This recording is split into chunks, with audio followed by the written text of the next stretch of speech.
नमस्कार दोस्तों, मैं कुंदन कुमार अपने यूट्यूब चैनल में एक बार पुनः आपका हार्दिक स्वागत करता हूँ। हम लोग भारतीय राष्ट्रीय आंदोलन पढ़ रहे हैं। भारतीय राष्ट्रीय आंदोलन के अंतर्गत क्रांतिकारी गतिविधियों को पढ़ रहे हैं। क्रांतिकारी गतिविधियों को हम लोग 2 चरणों में बाँटा था, जिसमें प्रथम चरण 1905 से जो 15 के बीच चलता है, उसको हम लोग देशी और विदेशी में जो क्रांतिकारी गतिविधियाँ हुआ उसके अंतर्गत बाँटा था। तो हम लोग जो स्वदेश में भारत में जो क्रांतिकारी गतिविधियाँ हुआ प्रथम चरण के अंतर्गत, उसको हम लोग पढ़ लिए हैं। आज हम लोग जो विदेश में जो भारतीय स्वतंत्रता आंदोलन के लिए जो क्रांतिकारी गतिविधियाँ की शुरुआत की गई, उसको देखेंगे। जो विदेश में जो क्रांतिकारी गतिविधियाँ चला, उसमें उसको दो रूप में बाँट कर देखेंगे। एक तो उत्तरी अमेरिका, जैसे कि कनाडा हो गया, संयुक्त राज्य अमेरिका हो गया, वहाँ क्रांतिकारी गतिविधियाँ चला। और दूसरा यूरोप में, जर्मनी में, ब्रिटेन में, पेरिस में, फ्रांस में, स्विट्ज़रलैंड, इन सब जगहों पर जो भारतीय राष्ट्रीय आंदोलन में के लिए तेजी के लिए या भारतीय स्वतंत्रता को प्राप्त करने के लिए जो क्रांतिकारी गतिविधियाँ चली, उसको पढ़ेंगे। तो हम लोग आज सबसे पहले जो विदेश में महत्वपूर्ण क्रांतिकारी गतिविधियाँ हुई, वह गदर आंदोलन था, जो अमेरिका में चला, उसको पढ़ेंगे। 1914 में जब प्रथम विश्व युद्ध आरंभ हुआ, तो उससे पहले जो भारतीय राष्ट्रवादी नेता थे, वह भारतीय स्वतंत्रता को तेज करने के लिए विभिन्न अनेक प्रयास कर रहे थे। इसी समय जो जो विदेश में क्रांतिकारी गतिविधियाँ शुरू की गई, जो भारत में जो क्रांतिकारी गतिविधियों के कारण बहुत सारे नेताओं को जो देश से निर्वासित कर दिया गया था, बाहर कर दिया गया था, वे वहाँ जाकर विदेश में जाकर उन्होंने क्रांतिकारी गतिविधियों को संचालित किया। या वैसे लोग जो पढ़ने के लिए गए थे, छात्र बनकर गए थे उच्च शिक्षा हासिल करने के लिए, वह विभिन्न नेताओं, राष्ट्रवादी नेताओं, क्रांतिकारी नेताओं के संपर्क में आकर क्रांतिकारी हो गए और क्रांतिकारी जो गतिविधियाँ है उसको संचालित किया। तो जो गदर आंदोलन हुआ, उससे पहले वहाँ अमेरिका में, कनाडा में, जो उत्तरी अमेरिका था, वहाँ विभिन्न पत्र पत्रिकाओं के माध्यम से, संस्थाओं के माध्यम से जो क्रांतिकारी गतिविधियाँ है उसकी शुरुआत की गई थी। तो गदर आंदोलन से पहले देखेंगे कि जो उत्तरी अमेरिका का जो पश्चिमी तट था, वहाँ एक निवासित जीवन व्यतीत कर रहे रामनाथ पुरी ने सर्कुलर-ए-आज़ादी शुरू की थी, जिसमें उन्होंने जो स्वदेशी आंदोलन चला था 1906 में, उसका समर्थन किया था। उसी तरह जो तारकनाथ दास थे, वह वैंकूवर कनाडा में फ्री हिंदुस्तान नामक पत्रिका जारी करते थे, जिसका जो भाषण, जो लेखन होता था, वह आग उगलता था, काफ़ी उत्तेजक मतलब शब्दों में लिखा हुआ होता था और राष्ट्रवादी भावनाओं से ओत-प्रोत होता था। उसी तरह देखेंगे कि जी.डी. कुमार वैंकूवर कनाडा में जो स्वदेश सेवा गृह संस्था स्थापित करते हैं और स्वदेश सेवक नामक एक पत्रिका जारी करते हैं, और यह इन पत्रिकाओं के माध्यम से वह जो अंग्रेज है उसको भारत से बाहर भगाने के लिए हथियारबंद विद्रोह के लिए आह्वान करते हैं। लेकिन जो तारकनाथ दास थे और जी.डी. कुमार, वह वैंकूवर कनाडा से अमेरिका चले जाते हैं और उन्होंने सिएटल में दोनों ने मिलकर सिएटल अमेरिका में यूनाइटेड इंडिया हाउस की स्थापना की, और इस संगठन ने तो भारत के वायसराय से मिलने के लिए अपना प्रतिनिधिमंडल भेजा। उसके बाद जो वहाँ राज सचिव था अमेरिका में, लंदन, उसके लिए वहाँ भी भेजा, लेकिन कोई इससे सक्रिय उत्साहजनक सफलता नहीं मिली, जिससे भारतीय राष्ट्रीय नेताओं को जो अमेरिका में रह रहे थे उसको और क्षुब्ध हुआ और इसको और उत्तेजना मिला। और इसकी जो आग का घी काम किया, जो एक ग्रंथी था, सिख ग्रंथी भगवान सिंह, वह वैंकूवर में उन्होंने आह्वान किया कि भैया अब हथियार उठा लो और अंग्रेज को अब भगाने का समय आ गया है। लेकिन वह मात्र कनाडा में 3 महीने ही रहे कि उनको गिरफ्तार कर लिया गया और देश से बाहर निष्कासित कर दिया गया कनाडा से। लेकिन जो सबसे महत्वपूर्ण क्रांतिकारी गतिविधियों को उत्तरी अमेरिका में जो प्रोत्साहन मिला, तेजी मिला, वह लाला हरदयाल के पहुंचने से मिला। वह 1911 में अमेरिका गए थे और अमेरिका में वह पहले विभिन्न शिक्षण संस्थाओं में काम किए, लेकिन बहुत जल्द वो क्रांतिकारी गतिविधियों में शामिल हो गए और उन्होंने एक युगांतर पर्चा जारी कर जो 23 दिसंबर 1912 को रास बिहारी जो बोस के नेतृत्व में जो लॉर्ड हार्डिंग पर बम फेंका गया था, उसका उन्होंने समर्थन किया था। और मई 1913 में जो पोर्टलैंड है अमेरिका में, वहाँ हिंदी एसोसिएशन की स्थापना की गई। कहीं कहीं इसको हिंदी एसोसिएशन ऑफ अमेरिका भी लिखा जाता है, क्योंकि अमेरिका में इसको स्थापित किया गया था। और जो इसकी प्रथम बैठक हुई वह कांशीराम के घर में हुई और स्वर्ण सिंह भाखना, लाला हरदयाल और अनेक जो नेता है उसमें शिरकत किया। यही हिंदी एसोसिएशन की जो नाम है परिवर्तित कर वह गदर पार्टी रख दिया गया 1 नवंबर 1913 को, और गदर पार्टी की स्थापना सैन फ्रांसिस्को में 1 नवंबर 1913 को की गई। और जो इसके प्रथम अध्यक्ष थे वह स्वर्ण सिंह भाखना थे, और जो जनरल सेक्रेटरी बने प्रथम मंत्री वह लाला हरदयाल को बनाया गया था, जबकि जो कोषाध्यक्ष था ट्रेजरी वह कांशीराम को बनाया गया था। और इस संस्था ने युगांतर आश्रम स्थापित किया था सैन फ्रांसिस्को में, और यह जो युगांतर आश्रम था वह गदर कार्यकर्ताओं का, आंदोलनकारियों का वो मुख्यालय था। गदर का अगर पूछा गदर का मुख्यालय कौन था तो वह युगांतर आश्रम था, जिसको सैन फ्रांसिस्को में स्थापित किया गया था। और यह गदर कार्यकर्ताओं के लिए शरणस्थली गृह बन गया था और वह वहीं रहते थे। और जो इस सबसे महत्वपूर्ण बात है कि इसने अपने विचारों को, क्रांतिकारी विचारों को प्रसारित करने के लिए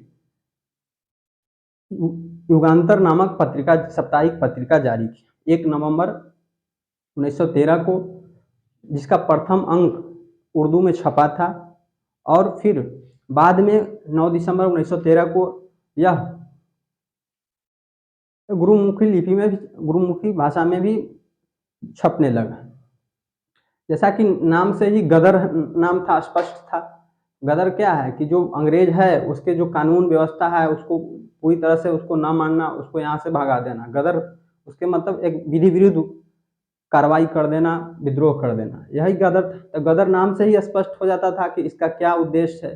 अगर कोई किसी को शोक सभा इसमें होता था तो उसके जो उसके साथ लिखा हुआ होता था अंग्रेजी राज के दुश्मन, इससे स्पष्ट हो जाता था। और प्रत्येक पृष्ठ पर, हर एक अंक में प्रथम पृष्ठ पर अंग्रेजी राज का काला चिट्ठा लिखा हुआ होता था। जो अंग्रेजों का जो कुशासन था वह 14 सूत्रीय काला चिट्ठा लिखा होता था, जिसमें कि जो भारत की समस्याएं हैं, जैसे भारत का संपत्ति वो ले जा रहा था, अकाल पड़ रहे थे जिसके कारण देश के विभिन्न भागों में लोग मर रहे थे, जो हमारा गरीबी था, प्रति व्यक्ति आय बहुत कम था, उसके बाद जो सैनिकों पर बहुत ज़्यादा व्यय किया जा रहा था, उसके बाद तुर्की, मिस्र और अफगानिस्तान, ईरान आदि में जो प्रसारवादी अभियान चलाया जा रहा था, उसके बाद जो हमारा जो सार्वजनिक व्यय था उस पर बहुत कम खर्च किया जाता था, और जो भारतीय मुसलमान और हिंदू होते थे उससे कर उगाकर ईसाई मिशनरियों पर खर्च किया जाता था। और इन समस्याओं को उसमें प्रमुखता से लिखा जाता था इस पत्रिका में। और इसमें 2 सूत्रीय समाधान भी बताया जाता था कि इसका समाधान कैसे किया जा सकता। पहली बात तो कहता था कि भैया भारत का आबादी उस समय 31 करोड़ है और यहाँ भारत में अंग्रेज मात्र 1,18,562 है। तो अपने दोनों हाथ उठाओ और 2-2 हाथ कर लो और उसको यहाँ से विस्थापित कर दो और यहाँ से बिलगा दो। दूसरा जो सूत्र था, दूसरा समाधान बताया था कि भैया अब जो 1857 की क्रांति हुई थी वह उसका 56 वर्ष हो गया है, अब पुनः हथियार उठाने का समय आ गया है और एक बार पुनः फिर बिगुल बजा लो। यह जो पत्रिका थी बहुत सरल भाषा में लिखी जाती थी, क्योंकि उस समय बहुत कम लोग थे जो पढ़े लिखे होते थे, इसलिए सब समझे, इसलिए बहुत सरल भाषा में, सलीक भाषा में लिखे जाते थे। और इस पत्रिका में जो बीडी सावरकर हैं, तिलक हैं, अरविंद घोष हैं, जो मैडम भीकाजी कामा हैं, अजीत सिंह हैं, लाला लाजपत राय हैं, आदि के जो विचार थे, जो प्रशंसनीय कार्य थे, उसको छापा जाता था, जिससे कि जो भारतीय लोगों में संघर्ष की प्रेरणा बनी। इसके अतिरिक्त जो यह पत्रिका था, उसमें जो अनुशीलन समिति था, युगांतर जो संगठन था, या रूस के जो गुप्त क्रांतिकारी संगठन था, उसके कार्यों को, उसके जो प्रशंसनीय और कार्य थे, उसको लिखा जाता था, ताकि कि जो भारतीय हैं उसमें भी प्रेरणा आए। और इस बाद में जो, लेकिन सबसे ज़्यादा जो प्रभावित किया लोगों को, वह जो गदर में जो कविताएं छपती थी, वह बाद में इसका संकलन गदर की गूंज नाम से किया गया, जिसमें काफ़ी लोगों को प्रभावित किया। और उन्होंने इसमें कविता में एक जो सारांश था वह लिखा हुआ था कि भैया हमें न मुल्ला मौलवी की आवश्यकता है, न पंडितों की, न प्रार्थना की, न सभाओं की। अब हथियार उठाओ, अपनी तलवार खींच लो। तो यह स्पष्ट तौर पर जो अंग्रेज था यहाँ, उसको भारत से विस्थापित करने के लिए आह्वान किया था। लेकिन जो कुछ घटनाएं हुई जिसने जो गदर आंदोलन को प्रभावित किया, उसमें लाला हरदयाल की गिरफ्तारी, प्रथम विश्व युद्ध की घटना, अकामागाटू मारू की प्रकरण था। इसको अब हम लोग बारी बारी से देखेंगे।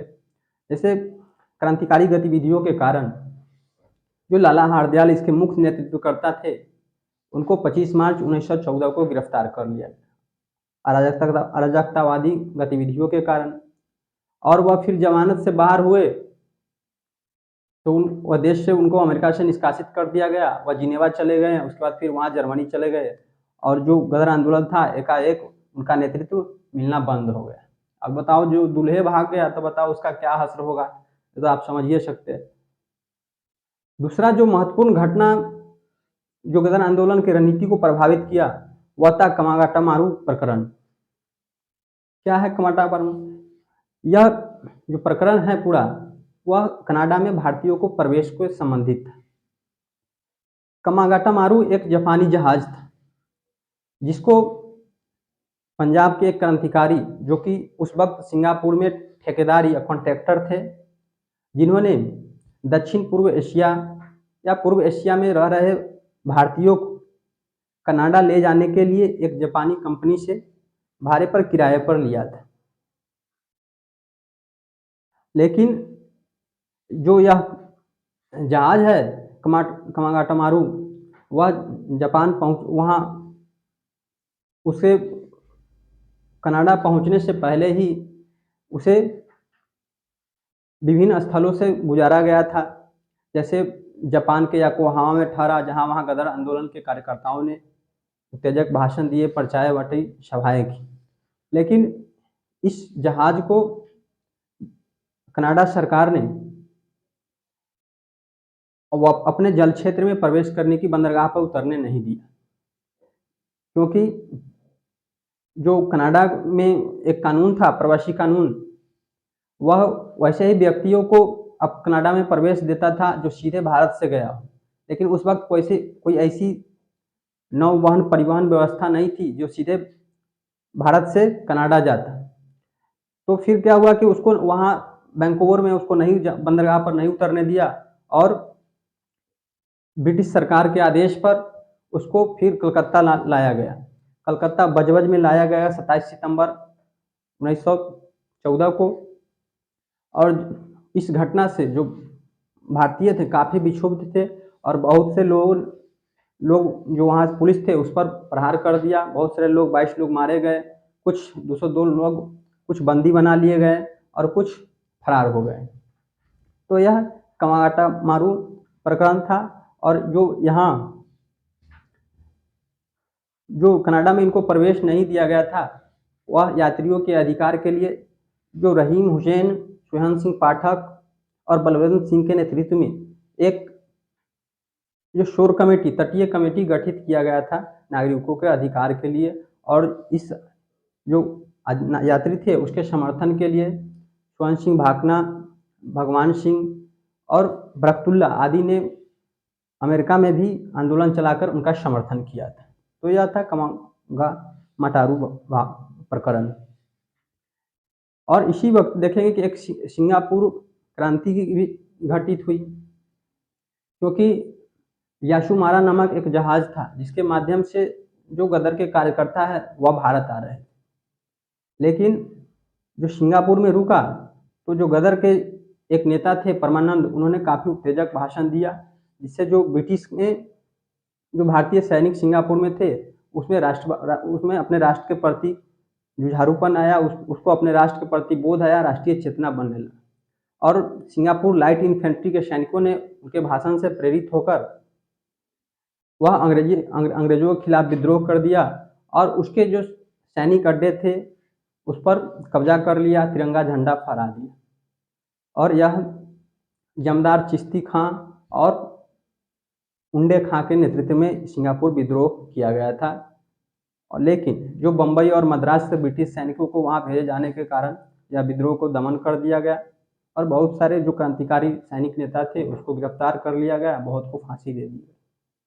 एक तीसरी घटना जिसने सबसे ज़्यादा गदर आंदोलन को प्रभावित किया वह था प्रथम विश्व युद्ध। जैसे कि उस वक्त धारणा प्रचलित थी कि जो अंग्रेज पर किसी तरह का संकट भारत के हित में है और यह भारत के लिए अवसर है, मौका है। और इस अवसर का लाभ जो भारतीय क्रांतिकारी थे वह उठाना चाहते थे। वह चाहते थे कि न करने से बेहतर तो कुछ करते हुए मर जाना बेहतर है। इसलिए जो बहुत क्रांतिकारी थे नेता गदर आंदोलन को, वह उसको भारत में भेजे जाने लगा। लेकिन जो सबसे बड़ी समस्या थी उनके पास वह हथियारों की कमी थी। अब हथियार आएगा कहाँ से? तो हथियार आएगा तो इसके लिए वह भारतीय सैनिकों से वो हथियार लेना चाहते थे। तो क्या किए कि जो वहाँ से अमेरिका में जो गदर समर्थक थे, कार्यकर्ता थे, वह भारत आने लगे और वह सैनिकों से हथियार लेने लगे। लेकिन इसी संदर्भ में जो भगवान सिंह हैं, स्वर्ण सिंह भाकना, और वह यहाँ प्रवासियों के में भाषण देने लगे और उनको भारत जाने के लिए प्रेरित करने लगे ताकि सशस्त्र विद्रोह शुरू किया जाए, अंग्रेजों को भगाया जाए। इसके पहले ही जो करतार सिंह सरावा थे और रघुदयाल सहाय गुप्त, वह आदि जो अति उग्र गर्मपंथी नेता थे, उग्रवादी नेता थे, वह पहले ही आ चुके थे। लेकिन उस तरह का जो यहाँ पंजाब में उस तरह का कोई सकारात्मक समर्थन लोगों का गदर कार्यकर्ताओं को नहीं मिला। और जो उस वक्त धर्म का बहुत बड़ा प्रभाव होता था लोगों पर, और जो अकाल तख्त समिति का जो प्रमुख था वो उसने भी मतलब इन क्रांतिकारियों को पतित और भ्रष्ट कहा और अंग्रेजी जो साम्राज्य था, अंग्रेजी सरकार था, उसको पूरा समर्थन दिया। और तो अब एक ही उनके पास विकल्प बचा था, जो भारतीय सैनिक है उसको विद्रोह के लिए तैयार किया जाए। लेकिन 1914 के आसपास कुछ जो सैनिक है वह विद्रोह किया, लेकिन कोई संगठित केंद्रीय नेतृत्व के अभाव में कोई ऐसा कोई प्रखर विद्रोह नहीं हुआ। तो अब उनको तलाश की आवश्यकता हो गई क्योंकि जो संगठित रूप से चला सके। तो सचिन सन्याल थे और विष्णु पिंगले, उनके प्रयास से जो इन गदर क्रांतिकारियों नेताओं के नेतृत्व स्वीकार करने के लिए रास बिहारी बोस राजी हो गए और वह जनवरी 1915 में पंजाब पहुंच गए। उन्होंने एक प्रारूप तैयार किया और देश के अनेक सैनिक छावनियों में से सूचनाएं प्राप्त संपर्क साधने के लिए भेजा गया। और 11 फरवरी को जब 1915 को जब विभिन्न छावनियों से उनको रिपोर्ट प्राप्त हुआ तो काफ़ी वह उत्साहजनक था। लग रहा था कि सही में अंग्रेज को यहाँ से भगा दिया जाएगा। लेकिन इसी रिपोर्ट के आधार पर 21 फरवरी 1915 को रास बिहारी बोस के नेतृत्व में भारत में सशस्त्र क्रांति अंग्रेजों के खिलाफ शुरू करने का तारीख नियत किया गया था। लेकिन फिर बाद में इसको घटाकर 19 फरवरी 1915 कर दिया गया था। लेकिन इस षड्यंत्र का भंडाफोड़ हो गया था, सीआईडी को पता चल गया था और विष्णु पिंगले जो कि मेरठ सैनिक छावनी था वहाँ से शस्त्र लाते हुए गिरफ्तार कर लिए गए थे और यह पूरा जो योजना था मिट्टी पुलीन हो गया। अब क्या हुआ कि पूरा गिरफ्तार करने लगा, बहुत सारे नेताओं को फांसी दे दी गई। अब रास बिहारी बोस भागकर जापान चले गए और वहाँ फिर अवनी मुखर्जी के साथ वह मिलकर वह क्रांतिकारी गतिविधियों को चलाते रहे। उसी तरह सचिन सन्याल को देश से निर्वासित कर दिया गया और करतार सिंह सराभा को फांसी दे दी गई। लेकिन इस तरह से जो गदर है आंदोलन उसको पूरी तरह से समाप्त कर दिया गया। लेकिन जो इसी समय जो बर्लिन जर्मनी में भी कुछ भारतीय क्रांतिकारी नेता थे, वह सक्रिय थे और उनका संपर्क जो गदर आंदोलन के नेता थे रामचंद्र आदि से उनका संपर्क था। और वहाँ 1909 से ही जो वहाँ जो एक नेता थे वह काफ़ी लाला हरदयाल, जो कि प्रथम विश्व युद्ध के बाद वहाँ चले गए थे। तो वहाँ उन लोगों ने मिलकर भारतीय स्वाधीनता समिति बनाई थी और इस समिति ने जो विभिन्न देश है वहाँ जो सैनिक हैं अंग्रेजों में जो भारतीय सैनिक थे उसके सहयोग से विद्रोह करने के लिए कोशिश करने लगे। और इसी समय में बरकतुल्लाह और राजा महेंद्र प्रताप के नेतृत्व में एक शिष्टमंडल काबुल पहुंचा और वहाँ अमीरों के सहयोग से राजा महेंद्र प्रताप सिंह ने, जो अमीर था वह अमानुल्लाह, उसके सहयोग से अंतरिम भारतीय सरकार का गठन किया, अस्थाई भारत सरकार का गठन किया। और जो बरकतुल्लाह था इसका प्रथम प्रधानमंत्री बना और इस सरकार को रूस और जर्मनी से भी सहयोग प्राप्त हुआ। लेकिन इस तरह के गतिविधियों का कोई खास असर नहीं हुआ और जो गदर आंदोलन इस तरह समाप्त हो गया। और इसकी जो सर्वप्रमुख विशेषता थी कि वह धर्मनिरपेक्ष था, आंदोलन अंतर्राष्ट्रीयवादी दृष्टिकोण था, इस धर्मनिरपेक्ष इस तरह से था जैसे कि लाला हरदयाल और रामचंद्र हिंदू थे, बरकतुल्लाह मुस्लिम था और जो रास बिहारी बोस थे वह बंगाली थे। लेकिन किसी एक दूसरे से कंधा मिलाकर लड़ा और किसी तरह का कोई सांप्रदायिक तनाव और विद्वेष नहीं हुआ। उसी समय पंजाब में एक तुर्कशाही शब्द प्रचलित था जो काफ़ी गलत संदर्भ में मुसलमानों के संदर्भ में प्रयोग किया जाता था। लेकिन इस शब्द पर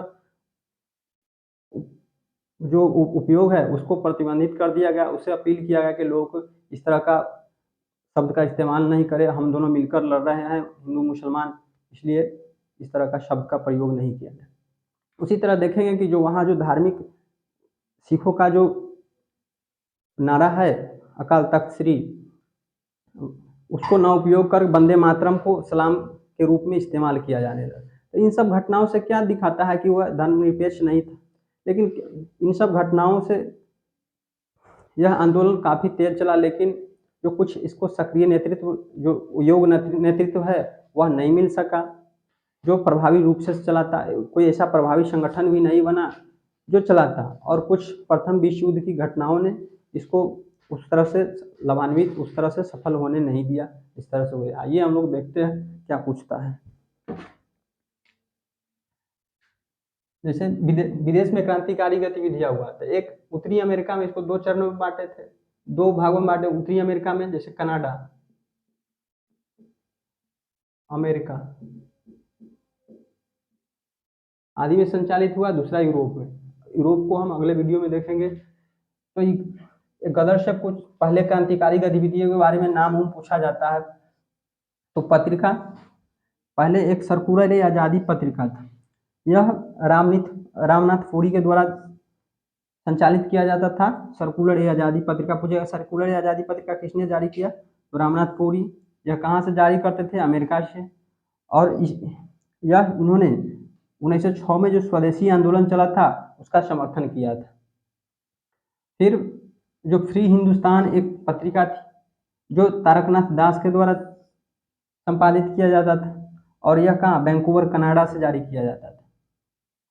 और इसमें काफ़ी इसका जो भाषण होता था राष्ट्रीय भावना से ओतप्रोत होता था या आग उगलता था। हम कहता था कि अंग्रेज को यहाँ से भगा ही देना है। और इस संस्था था, यह काफ़ी महत्वपूर्ण। यह संस्था पूछता है कि स्वदेश सेवक गृह की स्थापना किसने की थी? तो यह GD कुमार ने की थी और यह कहाँ? वैंकूवर कनाडा में किए थे। और पत्रिका जो यह संस्था थी एक पत्रिका भी निकालती थी जो स्वदेश सेवक, और जिसमें हथियार उठाकर विद्रोह करने के लिए आह्वान किया जाता था। तो संस्था स्वदेश सेवा गृह स्थापना कौन किया? जीडी कुमार। कहाँ किया? वैंकूवर। और वह कौन सी पत्रिका निकालती थी? तो स्वदेश स्वदेश सेवक। इसी तरह आप देखेंगे कि वो तो गदर की स्थापना से पहले क्रांतिकारी गतिविधियां, जब इन सब संस्थाओं का कुछ विशेष सफलता नहीं मिला तो फिर 1911 में लाला हरदयाल अमेरिका पहुंचे और क्रांतिकारी गतिविधियां अब और तेज होने लगी और हिंदी एसोसिएशन की स्थापना की गई। कहीं कहीं लिखा जाता है हिंदी एसोसिएशन ऑफ अमेरिका, क्योंकि अमेरिका में इसको स्थापित किया गया था, लेकिन इसका मुख्य नाम हिंदी एसोसिएशन था और इसको मई 1913 में इसका गठन किया गया था। यह कहाँ? पोर्टलैंड में किया गया था, अमेरिका में। और पूछता है कि किसके घर में आयोजन किया गया था? यह काशीराम के घर में पहली बैठक इसका आयोजन किया गया था। और इसके जो प्रथम इस बैठक में और कौन कौन भाग लिए थे? स्वर्ण सिंह भाकना, लाला हरदयाल, परमानंद, हरनाम सिंह आदि लोगों ने इस बैठक में भाग लिया था।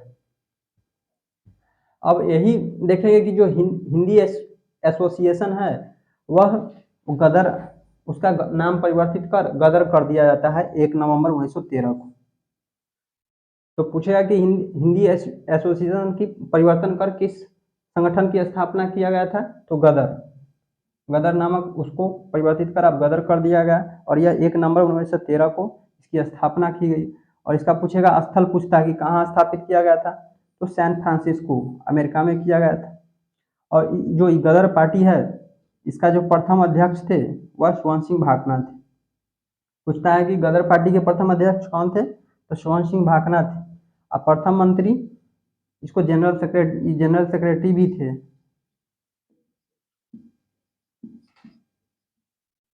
जनरल सेक्रेटरी लाला हरदयाल को बनाया गया था प्रथम मंत्री। और कोषाध्यक्ष ट्रेजरी थे जो वो पंडित कांसीराम भोपाली थे। तो यह तीनों नाम पूछता है, इसका आप ध्यान रखेंगे। युगांतर जो आश्रम गदर पार्टी के द्वारा जो आश्रम स्थापित किया गया था वह युगांतर आश्रम। और युगांतर आश्रम इसको सैन फ्रांसिस्को में स्थापित किया गया था। पूछता है कि युगांतर आश्रम कहाँ स्थापित किया गया था? तो यह सैन फ्रांसिस्को में स्थापित किया गया था। और जो गदर पार्टी का मुख्यालय था वह यही युगांतर आश्रम था। उसका पूछेगा कि मुख्यालय इसका कहाँ था? तो यह युगांतर आश्रम था। और गदर पार्टी के द्वारा गदर पत्रिका जारी किया जाता था अपने विचारों को प्रसारित करने के लिए। और यह पत्रिका जिस समय जो स्थापित किया गया था उसी दिन से 1 नवंबर 1913 से गदर पत्रिका की शुरुआत की गई। पूछता है कि गदर का प्रथम अंक किस भाषा में प्रकाशित हुआ था? जो प्रथम अंक है वह उर्दू भाषा में 1 नवंबर 1913। और यही पत्रिका आप देखेंगे कि 9 दिसंबर 1913 को गुरुमुखी भाषा में भी प्रकाशित होने लगा। तो पहला एक पूछता है कि पहली अंक किस भाषा में? तो उर्दू भाषा में। और 9 दिसंबर से यह गुरुमुखी भाषा में भी प्रकाशित होने लगा। और जो यह पत्रिका था उसका गदर नाम से ही स्पष्ट हो जाता था कि यह अंग्रेजों के खिलाफ गदर कर देना है। अगर कोई के शक और शोभा होता था तो उसमें लिखा जाता था उसके साथ साथ कि अंग्रेजी राज के दुश्मन। और इसमें 14 सूत्री का जो अंग्रेजी राज का काला चिट्ठा होता था और उसमें बताया जाता था कि कैसे इसका समाधान किया जाएगा। कि भारत की आबादी 31 करोड़ है, उसका 1,18,562 है, तो उसको मार हाथ से उसको बेलगा दो। और फिर जो 1857 की महान क्रांति है उसको अब 56 वर्ष हो गया है, फिर हथियार उठाओ और फिर से विद्रोह करो। तो यही इसमें लिखा जाता था। और पूछता है कि इसमें कि कौन किस किस नेता के विचार या कार्यों को छापा जाता था? तो जैसे बी.डी. सावरकर हुए, तिलक हुए, अरविंद घोष हुए, मैडम भीकाजी कामा हुए, अजीत सिंह हुए आदि, इन लोगों का विचार इस पत्रिका में छापा जाता था ताकि जो उनके विचारों से उनके जो कार्य है उससे भारतीयों प्रेरणा ले। और फिर जो अनुसरण समिति है, जो अभी हाल फिलहाल में जुडिशरी का एग्जाम हुआ है, तो उसमें पूछा है कि अनुशीलन समिति किस प्रकार की संस्था थी? क्रांतिकारी रिवोल्यूशनरी थी या एक्सट्रीमिस्ट उग्रपंथी था या मॉडर्निस्ट नरमदलीय था? तो यह क्रांतिकारी संगठन था। तो इस तरह से जो अनुशीलन समिति है, युगांतर जो बंगाल में संगठन बना था, जो रूसी क्रांतिकारी गुप्त संगठन था, उसके बारे में इसमें छापा जाता था।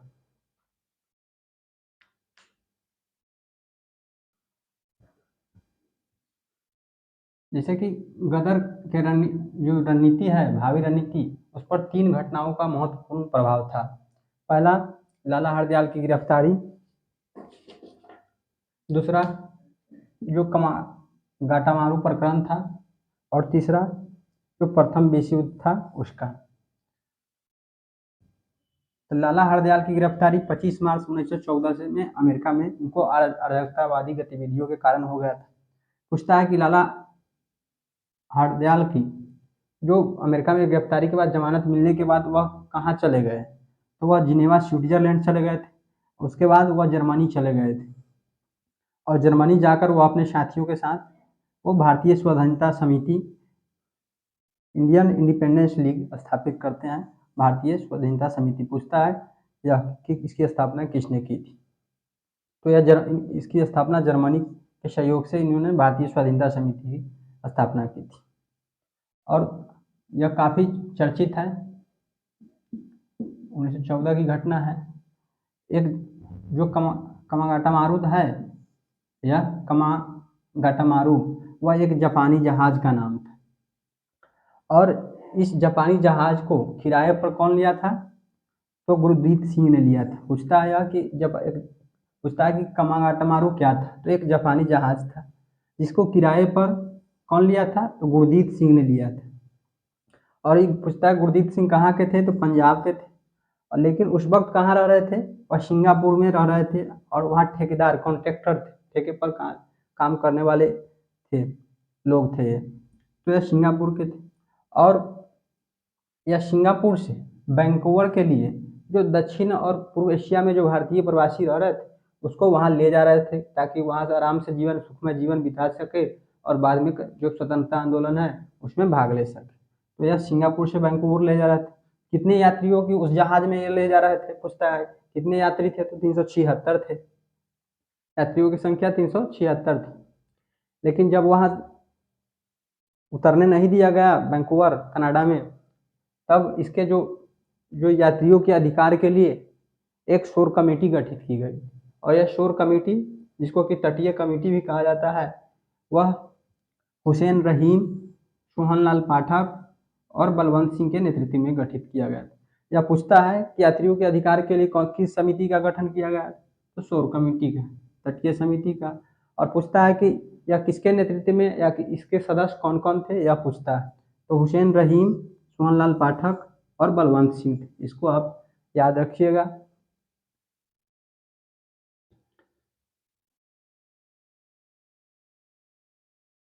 और जो यह इसको प्रवेश नहीं दिया गया था, उसमें अमेरिका में भी जो क्रांतिकारी थे वह इसको समर्थन किया था, इन यात्रियों को।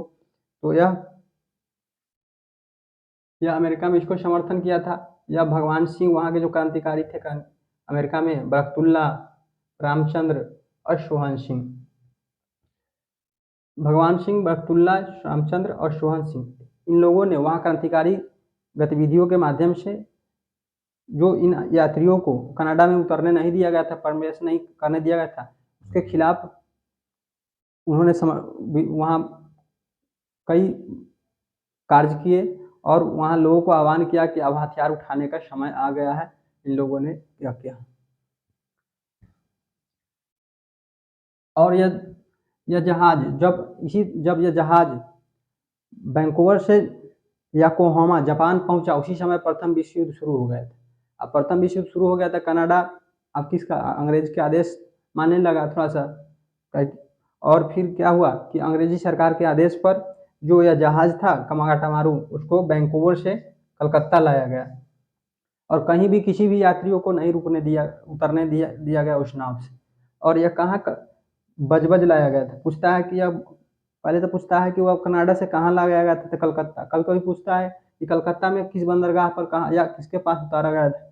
तो यह बजबज, कलकत्ता के बजबज। और यह 27 सितंबर 1914, इसमें 28 लोग काफ़ी आक्रोश हो गए, जिससे हमला कर दिए। पुलिस वहाँ पर जो तैनात थी उस पर, इसमें 28 लोग मारे गए, 2 लोग गिरफ्तार हो गया, बहुत से भाग गए। वहाँ जो गुरदीप सिंह थे वह पहले तो गिरफ्तार होने से बच गए, और फिर वहाँ से वो भाग निकले। तो यह था।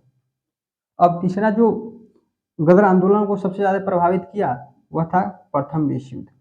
अब प्रथम विश्व युद्ध में भारतीय लोगों को अवसर लग रहा था कि भाई अब यहाँ से उसको भगाने का सही समय है, ये अच्छा अवसर है कि उसको जो उसके विरोधी देश है जैसे जर्मनी और उसके सहयोग प्राप्त कर उसको वहाँ से यहाँ से भारत से उसको खदेड़ दिया जाए। तो लेकिन हथियार की कमी थी, तो भारतीय सैनिकों से हथियार लेना उन लोगों ने चाहा, लेकिन जो यहाँ पंजाब की जनता थे उससे अपेक्षित जो सहयोग चाहिए था वह उसे जो क्रांतिकारी थे गदर के उसको नहीं मिल सका। तो फिर उन्होंने सैनिकों के माध्यम से चाहा कि बगावत कर दिया जाए, विद्रोह कर दिया जाए, लेकिन छिटपुट सैनिक था, विद्रोह हुआ, कोई संगठित स्तर पर केंद्रीय नेतृत्व के अभाव में कुछ बेहतर नहीं हो सका। तो फिर क्या हुआ कि नेतृत्व कि इस क्रांतिकारियों को भारत में कौन नेतृत्व प्रदान किया जाए इसकी तलाश शुरू हुई, और यह तलाश सचिन सन्याल गदर क्रांतिकारियों के सदस्यों ने सचिन सन्याल और विष्णु पिंगलो के प्रयास से रास बिहारी बोस को निकाल लिया, और रास बिहारी बोस क्रांतिकारियों के नेतृत्व करने के लिए तैयार हो गए। और जनवरी 1915 में वह पंजाब पहुंच गए। पूछता है कि वह कब पंजाब पहुंचे, तो 1915 में। और फिर वह रिपोर्ट विभिन्न सैनिक छावनियों से रिपोर्ट प्राप्त किए 11 फरवरी को, वो जो काफ़ी उत्साहजनक रिपोर्ट था। और इसी रिपोर्ट के आधार पर उन्होंने 21 फरवरी 1915 को जो अंग्रेजों के खिलाफ सशस्त्र पूरे भारत में सशस्त्र विद्रोह शुरू करने का तारीख नियत किया था, सशस्त्र क्रांति की, उसको उखाड़ कर फेंक दिया जाए। लेकिन जो विष्णु पिंगले हैं, बाद में इसको जो तारीख है उसको 2 दिन घटाकर 19 फरवरी कर दिया गया था।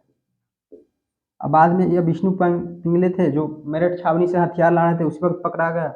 उसके बाद उसको पता भंडाफोड़ हो गया इस योजना का। उसके बाद अंग्रेजी सरकार दमन कर दिया, बहुत जो क्रांतिकारी नेता थे उसको गिरफ्तार कर लिया, कितनों को फांसी को चढ़ा दिया, जैसे करतार सिंह सराभा को। पूछता है कि गदर आंदोलन के दमन में किस व्यक्ति को फांसी दी गई थी, तो यह करतार सिंह सराभा के बारे में बहुत बार पूछता है एग्जाम में।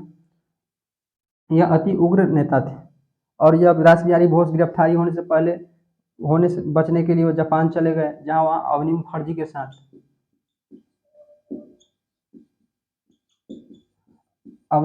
साथ क्रांतिकारी गतिविधियां चलाते रहे। बाद में आजाद हिंद फौज के गठन में उन्होंने सराहनीय कार्य या भूमिका निभाई।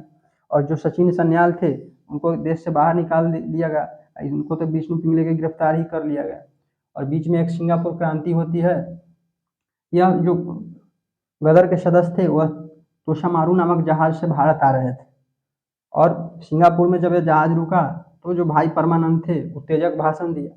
इससे क्या था, क्रांतिकारियों जो वहाँ के जो सैनिक थे भारतीय, उसमें भारत की राष्ट्र के प्रति चेतना बना कि भैया हाँ सही कह रहा है कि ये हमारा अंग्रेज, इसको दिलवाना चाहिए यहाँ से। तो सिंगापुर के लाइट इन्फेंट्री है वहाँ, उसने जमादार चिश्ती खां और उंडे पांडे के नेतृत्व में विद्रोह कर दिया, और वहाँ जो सैनिक अड्डे थे अंग्रेज को उसको कब्जा कर लिया और तिरंगा झंडा फहरा दिया। लेकिन बाद में मद्रास, जो आज कर्नाटक है, और मुंबई के जो सैनिक है वहाँ पहुँचने से इन विद्रोह को दमन कर दिया गया। और फिर अंतरिम भारत सरकार, इन क्रांतिकारियों ने जो जर्मनी में जो सक्रिय थे भारतीय क्रांतिकारी, उन्होंने एक शिष्टमंडल भेजा। वह बरकतुल्ला के, राजा महेंद्र प्रताप के नेतृत्व में बरकतुल्ला और अब्दुल्ला हुसैन के नेतृत्व में। और यहीं काबुल में जो राजा महेंद्र प्रताप के नेतृत्व में दिसंबर 1915 में अंतरिम भारत सरकार का या अस्थायी भारत सरकार का गठन किया गया। किसके नेतृत्व में? राजा महेंद्र प्रताप के नेतृत्व में। और इसके पहले प्रधानमंत्री जो हुए वह बरकतुल्ला हुए, और यह जर्मनी के सहयोग से इस सरकार का गठन किया गया था। और यह जर्मनी और रूस ने इस सरकार को समर्थन भी दिया था, मान्यता भी दिया था। और जो अफगानिस्तान के काबुल के जो अमीर थे वह अमुल्ला